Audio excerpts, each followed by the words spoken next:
Thank you, Madam Deputy Speaker, for the opportunity to speak in this debate and make my maiden speech. I was moved by the honourable member for Coghlan South's maiden speech, particularly for your devotion to your constituents. But also, I already have some Coghlan pottery in my kitchen, and I'm always open for more. I would like to pay tribute to my predecessor, Sir Paul Beresford. Sir Paul significantly tightened the legislation around child protection, which, as a father of 3 little girls, I and parents across the country are grateful to him for that. And I am hugely honoured to be elected as Dorking and Hawley's first Liberal MP in over 100 years, which is my home. And I grew up in Peaslake, which is just half a mile outside the constituency. And growing up, I was astounded by the beauty of our Surrey hills, from Leaf Hill to Box Hill, and I still am. And when I visit places across my constituency, I often think about my mum, because she visited these places too, and I know they brought her great joy. She died 3 months after I was born of ovarian cancer, and that is why the Liberal Democrat 62-day cancer treatment guarantee is so important to me. And growing up, I developed a passion for public service, which helped me move beyond the pain of her loss. And that is why when I saw that ISIS was murdering people, I joined the Foreign Office and the Army Reserve and served in Iraq. That is why I left my job in a hedge fund to start a charity training African entrepreneurs with Violet Basinghi, a Rwandan refugee from the genocide. And that is why I'm here now. Madam Deputy Speaker, statistics show that one of the worst places in the country for the special needs crisis is Surrey. A head teacher in Hawley wrote to me to say that she has to take special needs children even though she does not have the specially trained staff to support them, which is their right.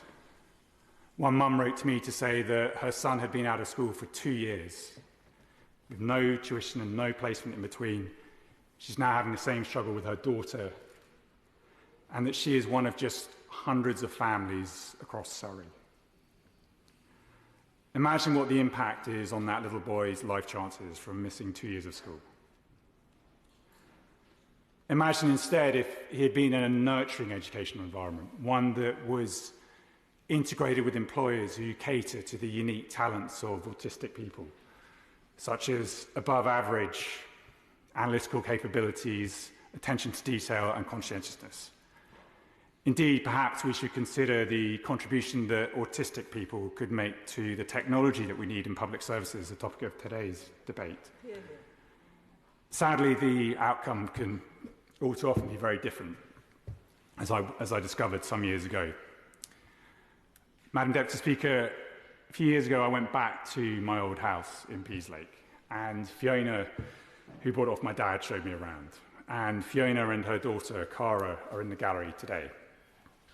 Fiona showed me every room in the house, except my old bedroom, which strangely had my name, Christopher, written above the door.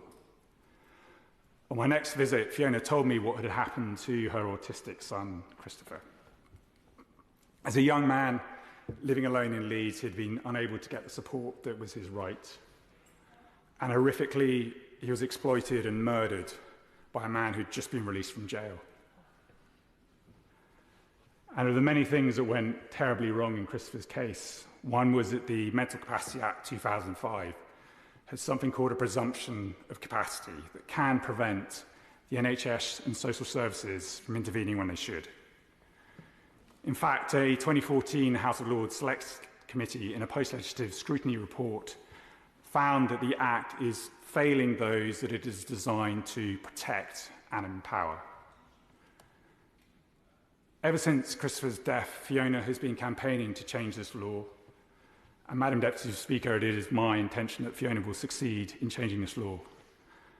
And I'm proud that the Right Honourable Member for Godalming and Ash, Fiona's MP, and I are working on this together. Yeah. Christopher's MP was the Right Honourable Member for Leeds South, and he is, of course, a Cabinet Minister, so bound by collective responsibility. But Fiona has been full of praise for the support that he has given her and her family, because I believe that it would be right and honourable for Labour, Conservative and Liberal Democrat MPs to change this law together. Because that change would bring comfort to Fiona, console Clara, and would mean that if in 10, 20 or 30 years' time, if there's another little boy or little girl born in Christopher's circumstances, they might avoid Christopher's fate. That, Madam Deputy Speaker, is why I came to this place. I came here for those who need to move beyond pain to peace. Thank you.